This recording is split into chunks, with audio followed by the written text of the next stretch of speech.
Hello friends, welcome to my channel. আমি তন্দা চলে এসেছি একটি নতুন ব্লগ। বন্ধুরা সবাই ভালো আছে, আমি ভালো আছি। আর কেউ স্কিপ করবে না, একদম ছোটো ভিডিও বন্ধুরা। তো আজকে চলে এসেছে আজকে পুজোর সামনে।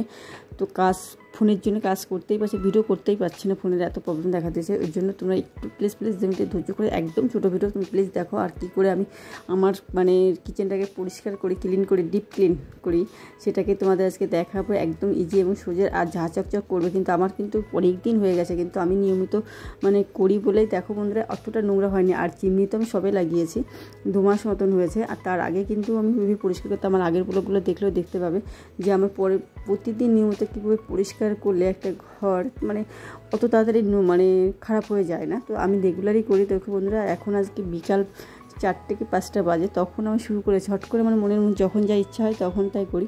আর অ্যাকচুয়ালি কী বলো তো বন্ধুরা, এটা হচ্ছে গিয়ে আমার বর এসে গেছে, তো একটু ফোন দিয়ে চেক করছিলাম, তো তার সঙ্গে একটু কথা বলছিলাম, কাজ করছি। আর এখন বাড়ি পুরো ফাঁকা। তো ও এসে হট করে এসে এখন তো পুজোর চাঁদা কাটার ব্যাপার থাকে, খুব প্রচুর কাজ থাকে।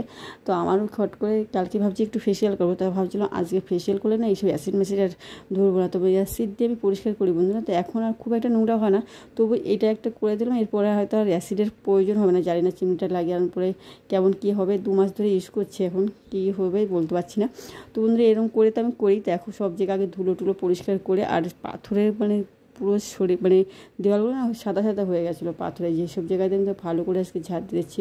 এরপরে আর মনে হয় খুব একটা হবে না, তো তার জন্য একেবারে করে নিচ্ছে। আর এরপরে উঠে পটপট করে নিচ্ছে, খুব তাড়াতাড়ি করছি, কারণ স্পিড বাড়ানো, বুঝতেই পারছি ভিডিওটা লেন্থ ছিল অনেকটা, যেহেতু আর আমার তাহলে আমি আর এডিট করতে পারি, এডিটের সমস্যা হয়, তো ডাউনলোড করতে পারবো না। তো তার জন্য এটা করে নিচ্ছি। তারপরে আছে কী করেছিলাম, জল দিয়ে আবার ধুয়ে নিয়েছি, জল দিয়ে ধোয়ার পরে তারপরে আবার শ্যাম্পু দিয়ে তারপরে ধুয়ে নিয়েছি।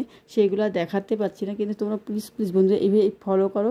এই টাইলস থাকলে কিন্তু আমি একটু সাবধানে করছি, কেন গতবার কিন্তু এত সাবধানে করতাম না, কারণ এই অ্যাসিড আবার পাথরের উপর পড়বে, পাথর নষ্ট হয়ে যায়। কিন্তু টাইলসে ইজিভাবেই তোমরা অ্যাসিড ব্যবহার করতে পারবা। বাথরুমে যে এইসব অ্যাসিড ইউজ করে না, সেই অ্যাসিড দিয়ে করি একদম ঝা চকচক করে। নতুন হয়েছে, কিন্তু একটু হাতের একটু সমস্যা হয়, নখে আমার হাতে ব্যথা করে, নখগুলো না একটু অ্যাসিড তো একটু পুড়ে যাওয়ার ভয় থাকে। নর্মাল অ্যাসিড বলে হয়তো একটু পড়ে না।